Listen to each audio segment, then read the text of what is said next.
ایک دفعہ کی بات ہے، ایک روشن موسم گرما کی دوپہر میں ماما بطخ نے ایک تالاب کے قریب ایک درخت کے نیچے خوبصورت جگہ تلاش کر لی تھی۔ اس نے 5 انڈے دیے تھے۔ اچانک اس نے محسوس کیا کہ 5 انڈوں میں سے ایک انڈا مختلف ہے۔ وہ تھوڑا پریشان ہو گئی، لیکن اس نے اس کے ٹوٹنے تک کا انتظار کیا۔ ایک دن صبح آخر کار ایک ایک کر کے انڈے ٹوٹنا شروع ہو گئے۔ بچے بولنے لگے، تمام انڈے زندہ ہو گئے۔ بطخ کے بچے انڈے سے نکل کر سر ہلا رہے تھے۔ سب ٹوٹ چکے تھے، صرف ایک کے علاوہ۔ اوہ، کتنے پیارے بچے ہیں میرے، کتنی خوش قسمت ماں ہوں میں۔ لیکن یہ 5ویں انڈے کو کیا ہوا؟ بطخ دیکھ کر بہت پریشان ہو گئی تھی۔ یہ آخری انڈا تو بہت وقت لے رہا ہے۔ لگتا ہے یہ انڈا سب سے خوبصورت بچہ دے گا، کیونکہ یہ ٹوٹنے میں بہت وقت لے رہا ہے۔ ایک دن صبح جب انڈا ٹوٹا تو اس میں سے ایک بدصورت سرمئی رنگ والا بچہ نکلا۔ بطخ کا یہ بچہ اپنے دوسرے بہن بھائیوں سے بہت مختلف تھا۔ وہ کافی بڑا اور بدصورت تھا۔ میرے دوسرے بچوں میں سے تو ایسا کوئی بھی نہیں دکھتا۔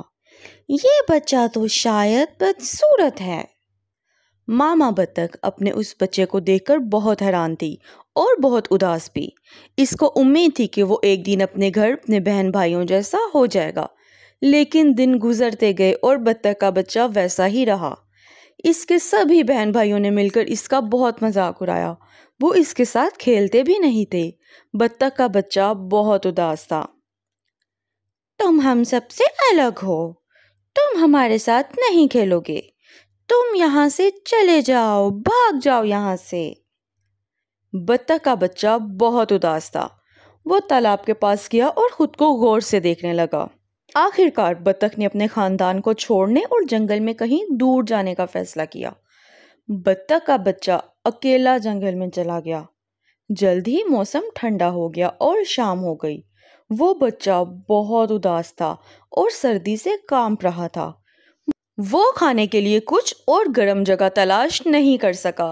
وہ ایک دوسرے بطخ کے خاندان کے پاس گیا، لیکن انہوں نے اس کو جھڑک دیا۔ پھر وہ ایک مرغی کے گھر میں رہنے کے لیے گیا، پر وہاں پر مرغیوں نے اس کو اپنی چونچ سے مارا اور یہ وہاں سے بھی بھاگ گیا۔